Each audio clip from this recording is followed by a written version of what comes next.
When a woman sees that child, she forgets all about her anguish. What does that mean? No, it doesn't mean she can't, this still doesn't hurt.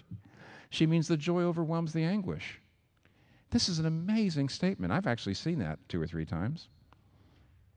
And for Jesus to say, in spite of the fact that I've gone through infinite labor, I'm going through infinite blood, I'm going through infinite suffering, I'm going through infinite cost in order to bring you into the world so you can have God's grace and you can be born again.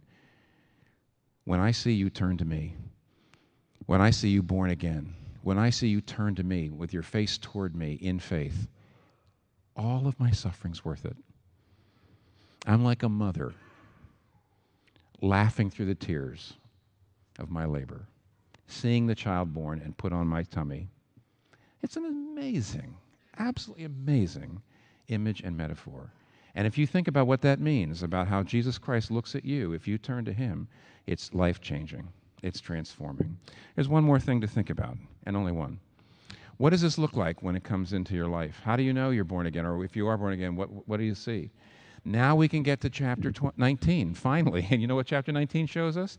2 old, prominent, top of the social chain, the food chain men, Joseph and Nicodemus. They do 2 things. The first thing is they go right to Pilate, right to the Roman governor, right to a man who's just executed this person, Jesus Christ, for treason, the kind of governor who will be suspicious of any sympathizers and who might actually arrest his sympathizers on the spot and say, give us the body.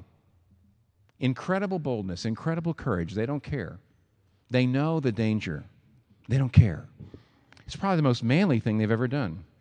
But on the other hand, they personally anoint the body.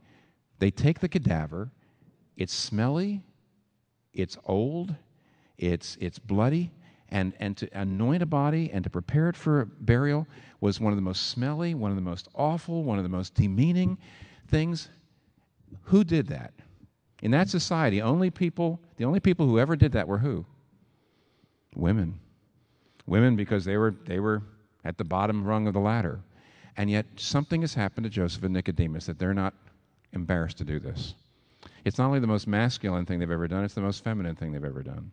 They don't care anymore about their class, their station. They don't care about their macho pride. They love the one who did this for them. There's a boldness and a humility that they never had before. They're far more bold and far more humble, far more confident and far more tender and intimate than they've ever been before. Why? Because you see, religion, or even irreligion, that bases your self-image on your performance, they can either give you a boldness if you're living up to your standards, but not a humility because you're proud, or it can give you a humility if you're failing your standards, but not a confidence because you're discouraged.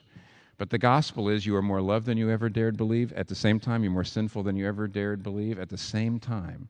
And that, on the one hand, takes those streetwalkers, on the way to the Harvard Club.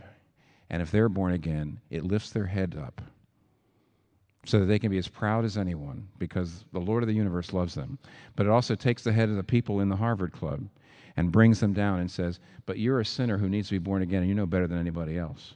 The gospel gives you that unique combination of boldness and humility